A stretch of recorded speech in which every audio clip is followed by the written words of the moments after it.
세상을 바라보는 발칙한 시선, 발칙한 경제입니다. 오늘도 재밌는 경제 이야기 들려드리겠습니다. 안녕하세요. 상식의 반대말은 욕심이라고 생각하는 상식주의자 권순우 기자입니다. 오늘은 포스코 얘기를 좀 해보려고 합니다. 와, 포스코 주가 요새 보신 적 있어요? 무려 36만 원에 도달을 했습니다. 2017년에 슈퍼사이클을 겪었을 때 그 주가가 한 40만 원 갔던 게 사실 2년 넘게 내리막을 쫙 내려오면서 거의 한 13만 원까지 내려왔었거든요. 그러다가 1년 반 동안 정말 쉼없이 쫙 올라가고 다시 36만 원에 도달하는, 야, 이게 무슨 기술주도 아니고 이렇게 큰 주식이, 무거운 주식이 이게 주가가 거의 3배 가까이 오르는 거 보니까 참 이런 거 보면은 그 경기 민감주, 사이클 산업, 시클리컬 산업에 대해서 참 외면하기가 힘든 것 같습니다. 오늘 그 포스코가 1분기 실적 발표를 했어요. 1분기 실적에 대한 숫자는 이전에 발표가 됐는데 관련한 설명이 있었습니다. 근데 설명을 들어보니까 정말 안 좋은 게 없어요. 연결 매출은 전분기보다 4.8% 늘었는데 이게 연결 매출 자체는 그렇게 크게 늘진 않은 것으로 보여요. 이게 조업일수가 조금 줄었고 뭐 이렇게 기간이 좀 줄었다는 건데 영업이익은 무려 80%나 늘었습니다. 이게 요즘이 정말 쇼티지의 시기인데 뭐 반도체 쇼티지 때문에 뭐 자동차 산업이 힘들다 그런 얘기하고 있지만 우리나라 기업들 중에 뭐 석유화학이라든지 철강이라든지 이런 쪽의 제조 기업들은 굉장히 좋은 실적을 좀 보여주고 있습니다. 이게 뭐 생산도 줄고 판매도 줄었는데 이게 판매 단가, 가격이 올라서 이익이 엄청나게 좋았습니다. 뭐 생산량도 감소하고 원료비도 증가를 하고 이게 원자재가 가격이 올라서 그런 건데 이게 판매 가격 상승이 이걸 다 뛰어넘으면서 7천억 원 가까이 영업이익이 늘었습니다. 그 사업 부문별, 계열사별로 보더라도 철강, 글로벌 인프라, 신성장 모두 다 실적이 개선이 됐습니다. 포스코인터는 철강이라든지 식품 판매 부분에서 좀 실적이 좋았고 포스코 에너지는 전력 성수기라는 측면에서 또 포스코 케미칼은 월가 정감을 통해서 이익이 굉장히 개선이 됐습니다. 오랫동안 적자를 기록했던 해외 자회사들도 일제히 실적 개선을 이뤘는데요. 인도네시아 합작사가 5,100만 달러 흑자, 중국 스테인레스 공장 2천만 달러 흑자, 인도도 자동차 가전 철강 수요가 회복이 되면서 5,200만 달러 흑자를 기록했습니다. 전망도 굉장히 좋다고 이야기를 하고 있어요. 포스코는 4월에 IMF에서 철강 수요에 대한 전망을 했는데 이전보다 더 상향 조정이 됐다. 글로벌 경기 회복세는 하반기에도 이어질 것으로 보인다라고 전망을 했습니다. 자신감이 넘칩니다. 뭐 수출 물량은 이미 6월 달 것까지 계약이 다 끝났는데 거의 다 마쳤는데 여기도 가격 인상분들을 대부분 반영을 했다고 하고요. 미국이나 유럽 같은 경우에 공급이 지금 턱없이 부족한 상황이라고 합니다. 코로나19로 수요가 좀 줄어들 걸로 걱정했던 철강사들이 고로를 멈춘 곳들도 있는데 고로는 이렇게 뜨겁게 돌려야 되는 걸 한 번 멈추면 최소한 6개월 이상 걸립니다. 다시 돌리는데. 그러다 보니까 당분간은 철강 공급 부족 문제가 미국, 유럽에서 계속 이어질 거라고 했습니다. 중국은 좀 특이한 게 그 3월에 환경부에서 그 철강 생산이 이제 탄소를 많이 배출한다 그래서 이 부분에 대해서 점검을 했는데 그 업체별로 한 30에서 50%까지 감산 명령을 받았다고 합니다. 그래서 지금 수요가 넘치고 있는 상황, 공급이 부족한 상황에서 생산을 할 수 없게 되면서 중국의 철강 가격도 굉장히 안정적이라고 합니다. 그리고 중국은 2060년까지 탄소 중립을 선언을 했고 2040년까지 절반으로 줄이겠다고 하는데 여기에 따른 반사 이익은 계속적으로 볼 수 있을 것으로 보이고 이 그 그러니까 철강 감산 조치는 북부 지역으로 또 이어질 것으로도 전망이 된다고 합니다. 이 부분은 사실 조금 걱정이 되는 것도 있어요. 한국은 탄소 중립을 2050년으로 선언을 했는데 실질적으로 탄소 배출을 줄이겠다는 계획들이 없고 최근에 기후변화 정상회의에서도 다른 나라들은 좀 더 구체적인 수치들, 연도수를 얘기를 하고 있는데 뭐 한국은 좀 더 열심히 해보겠다는 수준에 그쳐서 이게 우리나라에도 영향을 미칠 텐데 뭐 단기적으로는 반사이익을 보고 있고 중장기적으로는 좀 걱정이 되는 부분입니다. 그리고 또 이게 진짜 실수요 때문에 그런 건지 아니면 가격이 자꾸 오르니까 미리 이거를 모아놓으려는 재고 때문에 그런 건지라는 것에 대한 질의도 있었는데요. 포스코 입장은 굉장히 명확했어요. 자기들이 시장 조사를 해보니까 지금 재고를 쌓을 정도의 여력이 없다. 지금은 공급 부족이 정말 명확하게 나타나고 있고 국내에서도 재고 수요가 점점점 낮아지고 있는 추세고 중국에서도 3, 4, 5월의 재고 수준은 계속 낮아지고 있다고 합니다. 그에 반해서 이제 원재료 가격은 계속적으로 올라가고 있는데 여기서는 브라질, 남아공, 호주가 주로 철강석을 공급을 합니다. 여기서 물량이 좀 공급이 좀 증가를 하면서 원재료 가격은 안정될 것으로 좀 전망을 하고 있습니다. 와, 이게 수요는 계속적으로 좀 좋아지고 있고 공급 차질은 이어지는데 원재료 원재료 가격까지 낮아지면 포스코의 실적 개선은 좀 더 좋아질 것으로 보입니다. 그러다 보니까 이제 배당 확대에 대한 예상을 좀 하고 있는데요. 포스코는 분기 배당을 하고 있습니다.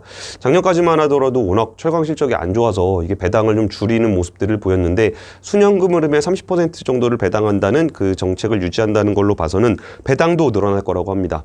실적도 좋고 전망도 좋고 배당도 더 늘어날 거라고 하니까 정말 그 포스코의 가격 상승 그리고 철강 회사들의 가격 상승을 충분히 설명할 수 있을 것 같습니다. 그런데 사실 이번에 그 포스코의 실적 발표에서 되게 인상적이었던 부분은 실적이 아니었어요. 실적이 좋을 거라는 건 어느 정도 예상을 하고 있었고 정말 실적에 대해서 정말 자신감을 보여주고 있다는 점은 좀 인상적이긴 했는데 진짜 이번 실적 발표에서 재밌는 포인트가 ESG였어요. 그러니까 우리가 ESG라는 걸 아직까지 체감하기가 좀 어려워요. 이게 많은 여러 사람들이 ESG 얘기는 하는데 이게 정말 기업 실적에 영향을 미칠까? 그리고 이게 기업 경영에 영향을 줄까라는 것들은 사실 아직까지도 긴가민가하는 부분이 있는데 와 실적 발표 내내 모든 애널리스트가 다 ESG 관련 질의를 하는 거예요. 물론 포스코가 ESG 리스크에 굉장히 크게 노출된 곳이 많습니다. 포스코는 우리나라에서 탄소를 가장 많이 배출하는 기업이고 이거는 뭐 순위에 변동할 여지도 없이 계속적으로 1등을 하고 있어서 그렇습니다. 그리고 어쨌든 애널리스트들이 이런 ESG에 관심을 둔다는 거는 정말 이게 단순한 이벤트가 아니라 실적이라든지 기업 가치에 직접적인 영향을 미치는 걸로 본다는 의미로 해석을 해야 될 것 같은데요. 우선 미얀마 얘기가 나왔습니다. 포스코는 미얀마에서 가스전을 운영하고 있고 강판 합작사를 운영을 하고 있습니다. 근데 최근에 군부 쿠데타 이후에 미얀마 군부에 포스코가 자금줄 역할을 하는 거 아니냐라는 비판이 제기가 되면서 계속적으로 지금 시민단체들의 인권단체들의 비난을 받고 있습니다. 그러면은 ESG 중에서 S 항목에서 감점이 나올 수 있고 ESG 등급이 떨어지게 되면은 포스코의 외국인 수급 쪽에서 문제가 생길 수 있는 거 아니냐. 이게 이제 애널리스트들의 지적인데요. 포스코는 일단 2000년부터 미얀마 전력 에너지 공기업과 이게 합작 사업을 하고 있는데 이곳의 수익금은 군부가 아니라 재무부 계좌로 들어간다. 그래서 직접 군부하고 연결돼 있다라고 보기가 좀 어렵고 또 가스 생산분의 한 20% 정도가 미얀마의 전력 생산에 사용되고 있다고 합니다.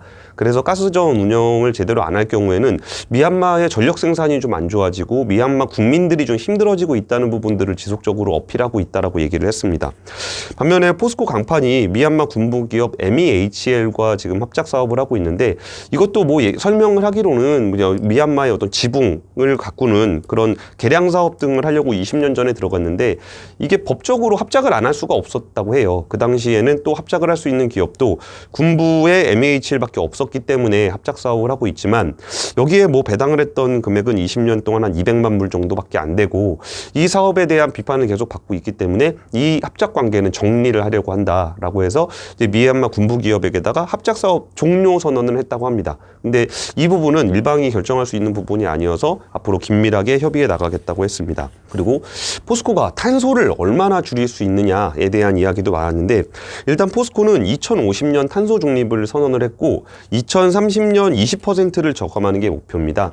10%는 자체 사업에서 줄이고 10%는 사회적 감축, 바깥에서 탄소를 넷제로 하는 차원에서 숲을 조성한다거나 재생에너지 발전을 한다거나 이래서 탄소 마이너스적인 효과를 주면서 전체적인 탄소 배출을 제로로 만드는 겁니다. 근데 여기에 대해서는 사실 쉽지 않아 보여요. 이게 그 철강 산업이라는 게 석탄을 코크스화해가지고 재련을 해서 철강 그 쇳물을 만들기 때문에 탄소 배출이 엄청나게 많을 수밖에 없습니다. 그래서 이 부분을 좀 줄이려고 하는데 파이넥스나 수소환원 등을 연구를 하고 있는데 이게 과연 코크스 재련을 대체할 수 있을 것인가에 대해서는 불확실성이 굉장히 큽니다. 여기에 대해서 기술 개발은 계속하고 있다고 얘기는 하고 있지만 정말 그 자체적으로 단순히 에너지 효율, 에너지 저감 물론 에너지 효율이 굉장히 중요해요. 왜냐하면 직접적으로 그 탄소를 줄일 수 있는 부분이기 때문에 이게 굉장히 중요하긴 하지만 이것만으로 10%를 절감하는 것이 과연 가능할 것인가에 대한 의문이 좀 나오고 있습니다. 그리고 사회적 감축 부분은 외부에서 평가를 해줘야 되는 거거든요. 그 정도면 탄소 배출을 줄인 것으로 평가를 받을 수 있다. 이렇게 해줘야 되는데 그런 부분에 대한 체계가 아직 명확하지 않기 때문에 이 부분도 좀 포스코의 과제라고 할 수 있을 것 같습니다. 포스코는 진짜 ESG 걸리는 게 많아요. 또 삼척에서 석탄 발전소 2기를 짓고 있는데 이 부분도 중단하다는 시민단체들의 촉구가 계속 이어지고 있어요. 그래서 애널리스트들은 괜히 석탄 발전소를 만들었다가 이 자산을 이른바 좌초자산으로 상각해버려야 되는 거 아니냐, 그러면 엄청난 손실이 발생할 거 아니냐라고 좀 우려를 했는데요. 일단 포스코 쪽에서는 진도가 이미 나가 있고 수조 원이 들어간 프로젝트이기 때문에 자체적으로 바로 이렇게 정리를 할 수는 없고, 국회에서 여기를 건설 중단을 하는 논의를 진행하고 있는데 이게 보상이 어떻게 될 거냐가 좀 논란이 되고 있다라고 합니다. 일단은 자산 상각은 고려하고 있지 않다라고 이야기는 하고 있지만, 이런 ESG가 강화되는 추세에서 포스코의 어떤 그 장애가 될 수 있는 요인이기도 합니다. 그리고 또 올해부터 탄소 배출권 3기가 되는데 정말 많아요. 포스코는 ESG 걸리는 게, 탄소 배출에 대해서 1기, 2기 때는 미리미리 감축해 놓은 게 있어서 비용을 특별히 지불하진 않았지만 3기에는 좀 내야 한다고 합니다. 그리고 이제 본질적인 문제가 하나 있는데, 그 철강 산업이 굉장히 좀 경쟁이 치열하다 보니까 중국이나 일본 철강사들 같은 경우는 몸집을 키워서 어떤 수익성 개선을 대응하는 측면이 있어요. 이렇게 해서 한 1억 톤 정도를 달성하려고 하는 건데, 이게 포스코는 지금 4천만 톤 초반입니다. 그러면 큰 사이즈에 비해서 한 40%밖에 안 되기 때문에 이 사이즈로 정말 글로벌 경쟁을 유지할 수 있을 것인가에 대한 우려가 있습니다. 그런데 그렇다고 해서 몸집을 늘리게 되면 탄소 배출이 또 엄청나게 늘어나게 돼요. 그럼 지금에 있는 그 생산 방식, 고로 중심의 코커스를 사용하는 방식으로 몸집을 늘렸다가는 그 ESG를 달성하지 못해서 생기는 위험이 있고, 그렇다고 작은 몸집으로 그냥 있자니 중국이라든지 일본 철강사들이 규모의 경제를 일으켜서 이걸 경쟁을 했을 때 과연 대응할 수 있느냐, 이런 부분들이 굉장히 좀 어렵습니다. 그러다 보니까 포스코 쪽에서 이번에 설명을 하기로는 이거는 정말 근본적인 과제다, 우리가 너무나 심각하게 고민할 수밖에 없는 과제다라고 얘기를 했습니다. 그리고 앞으로 3개년 동안 1조 3천억 원 정도 환경에 대한 투자를 하고 있다고 합니다. 참 그 ESG 얘기를 이렇게 기업의 실적 발표회에서 길게 얘기하는 건 저는 처음 봤거든요. 이게 정말 기업에 있어서는 실질적인 위협으로 ESG가 다가오고 있고, 포스코 같은 기업은 해외 사업하면서 정치적인 문제도 얽히고, 철강 때문에 탄소 문제도 얽히고, 그러면서 글로벌 경쟁도 해야 되고, 이런 부분들이 복합적으로 얽히면서, 그러니까 포스코가 이전에 제가 한번 말씀드린 적이 있었는데, 뭔가 모빌리티 기업, 스마트 모빌리티, 친환경 모빌리티로 전환을 하겠다라고 얘기하는 맥락에는 이런 부분들이 다 녹아져 있어요. 그 기존에 있는 철강 사업 으로 규모를 늘렸을 경우에 그 탄소 배출을 어떻게 할 것인가가 정말 심각한 문제입니다. 그런데 우리나라는 아직까지 그 탄소 배출과 관련한 기후변화 대응과 관련해서 아직까지 체감하지 못하는 부분들이 정말 큰 것 같아요. 그래서 이런 부분들이 지금 탄소를 많이 배출하는 기업을 중심으로 이런 것들이 실질적인 위협으로 다가오고 있고, 비즈니스 모델에 치명적인 영향을 미치는 그런 요소로 작동하고 있다는 것을 이번에 포스코 실적 발표회에서 확인할 수 있었던 것 같습니다. 오늘 준비한 이야기는 여기까지고요. 단기적으로 포스코의 시황은 개선될 것으로 보인다. 중장기적으로는 ESG 관련한 다양한 노력들이 이런 철강 산업의 발목을 꽉 잡을 것 같으니 이런 부분들은 중장기적으로 좀 체크를 해봤으면 좋겠다라는 말씀을 드리면서 오늘 시간 마무리했으면 좋겠습니다. 앞으로도 기업별로 ESG 관련한 이슈는 우리가 계속적으로 관심을 둬야 되는 이슈이기 때문에 꾸준하게 전달해 드릴 수 있도록 하겠습니다. 오늘 준비한 시간은 여기까지입니다. 지금까지 발칭한 경제였습니다. 감사합니다.